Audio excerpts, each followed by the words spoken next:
selanjutnya? Selanjutnya kita ke artikel kedua, Dit. Ya, artikel kedua. Berikutnya kita lihat ini yang juga menjadi kuda biru, kuda walaupun hitam. mengakunya Ini hitam. agak harus mendekat karena gue harus baca ini. Baca. AHY menatap 2024, Demokrat siap menjadi kuda hitam. Nah, kita dari sini mau aja ganti kostum atau gimana ceritanya nih? Andi Malarangeng, Ya, apa silakan. menjelaskan ini tiba-tiba kuda hitam, ada kuda-kuda yang lain. Iya kan? Padahal yang identik dengan kuda itu Pak Prabowo, kenapa diambil sama... Itu kuda putih. Jadi ini kan sebenarnya sebagai ibarat bahwa kuda hitam itu adalah ibarat seseorang atau sesuatu yang tidak diperhitungkan atau kurang kan kemudian bisa memenangkan perlombaan, kira-kira begitu. Kita walaupun sebenarnya kalau kita lihat dari survei ke survei yang dilakukan oleh berbagai macam survei, alhamdulillah Ketua Umum Partai Demokrat AHY itu rankingnya sekitar ranking 4, 5 atau 6. Jadi rata-rata surveinya kira-kira sekitar 6 plus 2. Jadi ini kalau kita hitung hanya Ketua Umum Partai, AHY itu nomor 2 setelah Pak Prabowo. Setelah itu yang Ketua Umum Partai lain rata-rata 1%. Ah, siapa tuh bisa lah Bang? 1%.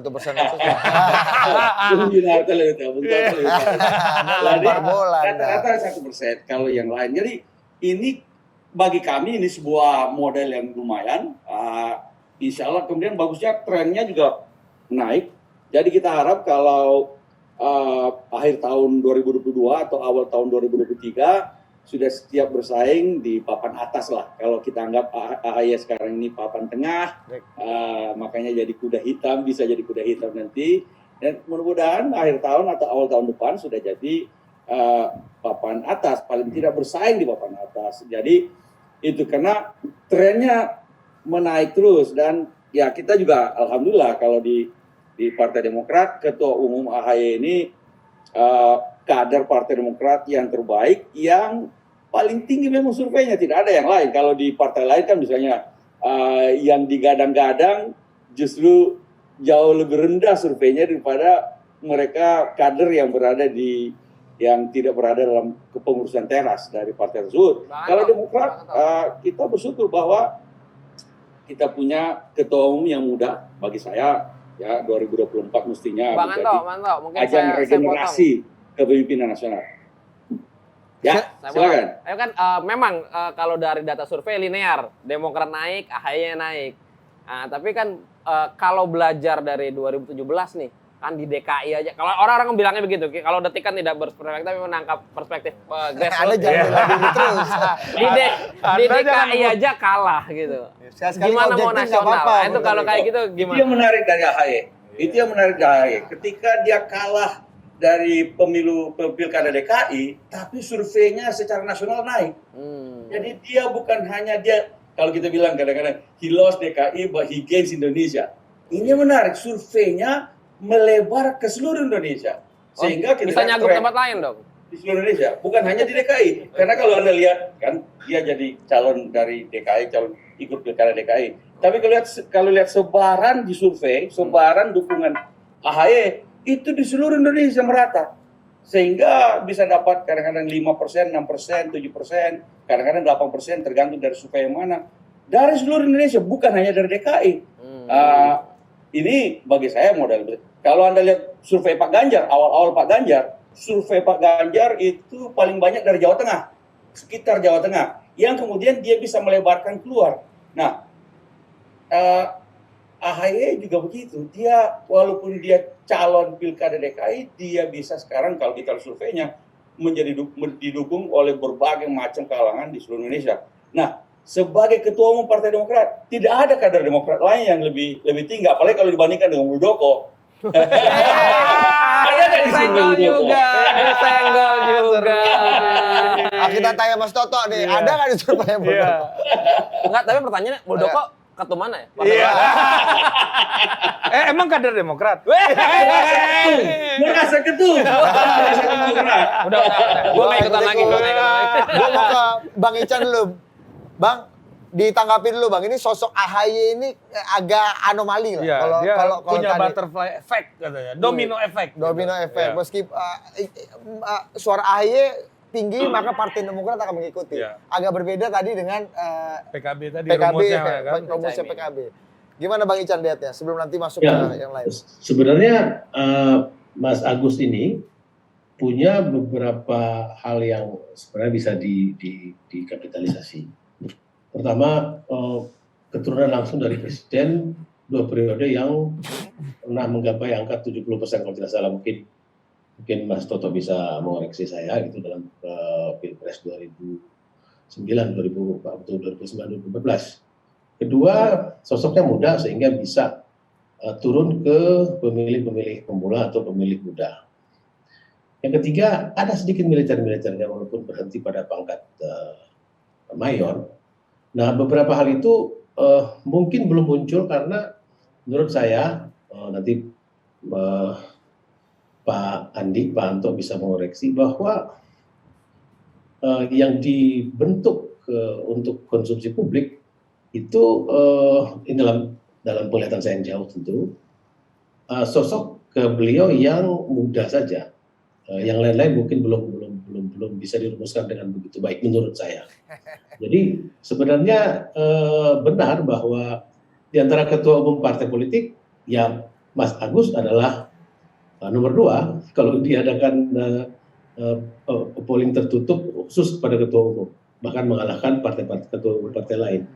Jadi ya barangkali itu masih cukup waktu untuk mengeluarkan berbagai kelebihan dari Mas Agus atau kode politik AHY ini untuk bisa memperluas kalau ini produk memperluas basis pemasarannya. Oke, Bang Ican. Saya mau ke Kang Sobari dulu. Kang, ada tanggapan ya Kang soal sosok Mas AHY ini? Ketum parpol yang cukup bisa bersaing dan punya suara lah. Setelah Pak Prabowo. Setelah Pak Prabowo. Kuda putih, kuda hitam. Ya kan? Cocok kan? Nah, Om Anto benar kan Om Anto kan? Nah. Ya. Boleh. Boleh. AHY itu masih kekurangan kosakata. Ini dalam pengertian seluas-luasnya. Kosakata politik, kosakata demokrasi, kosakata tradisi, kosakata sistem politik nasional kita, kosakata musuh bisa mendekat, musuh bisa menjadi kawan. Beliau belum memiliki itu secara betul-betul canggih. Apa Saya kira, alasannya? Alasannya apa? Belum Anda canggih. jangan rasa-rasa Iya, saja jangan dong. rasa-rasa terus. Anda nih pakai rasa terus tunggu komentar. dulu. Oh, belum. Aku ini antropologi. Oh iya. Ampun. Antropologi tidak suka dengan kata yang lain selain rasa. Oh, Oke. Ayo, Lanjut, silakan. Lanjut. Nah, Rosol. beda itu itu Jawa. Nah, dengan kata lain, kekurangan kosakata ini akan menjadi barrier yang sangat tebal. Akan menjadi barrier yang sangat tebal. Kalangan muda sekalipun belum bisa menaruh nasibnya kepada beliau. Iya. Mempercayakan nasibnya pada beliau belum. Ya, saya mohon maaf, Bung Andi, ini tidak mengatakan apa-apa tentang partai atau tentang apa. Tapi kita betul-betul ngomong tentang sosok, tentang orang yang kira-kira bakal berada dalam level tertinggi kepemimpinan Indonesia. Kekurangan kosakata yang kompleks macam itu tadi akan membuat beliau dalam kesukaran. Itu yang Anda lihat ya, Kang Sobari ya. Bang Anto Terima silakan. kasih Kang Sobari atas masukannya. Saya rasa Mas AHY juga akan dengan senang hati menerima masukan-masukan. Oh iya. Yang mana? Karena begini, Mas AHY ini orangnya cerdas, orangnya mau belajar, orangnya mau dengar, apalagi kalau dari pakar-pakar, dari teman-teman senior-senior dan sebagainya. Saya percaya pada waktu luas lagi kosakatanya dan terutama juga bagaimana membuat seperti tadi itu yang tadinya berseberangan, yang tadinya berada di luar mendekat menjadi bagian dari perjuangan.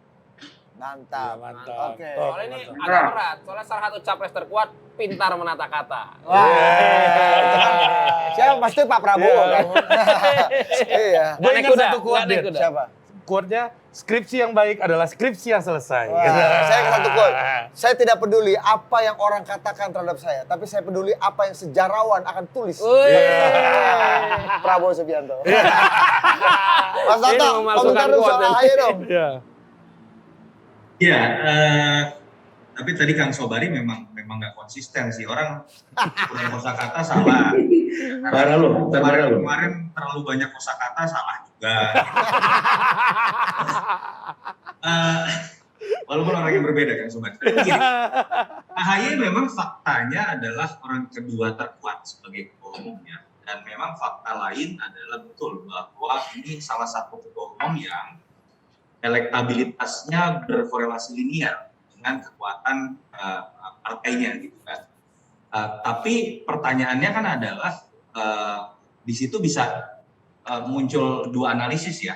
Demokrat yang terlalu bergantung kepada AHY atau AHY yang terlalu bergantung pada Demokrat. Dan menariknya adalah ketika kita uji tadi Grand Association, apa alasan utama Anda memilih Partai Demokrat, itu masih faktor SBY, bukan faktor AHY. Tidak ada faktor ideologi yang kuat juga, karena Partai saya memang tidak didirikan sebagai partai ideologi gitu misalnya. Jadi di satu sisi nama Yudhoyono ini menjadi sebuah kekuatan pada titik tertentu, karena nama Yudhoyono dengan segala hormat dia masa lalu presiden yang berkuasa 2 periode, tapi dia memiliki keterbatasan karena dia besar di masa lalu. Kalau AHY itu jadi kelemahan, jika AHY atau Agus ini kemudian hanya bersandar pada Yudhoyono, dia akan mentok. Nah, yang sekarang jadi pertanyaan kritis adalah apakah teman-teman internal ini sebenarnya sudah merasakan dan mengakui ada keterbatasan.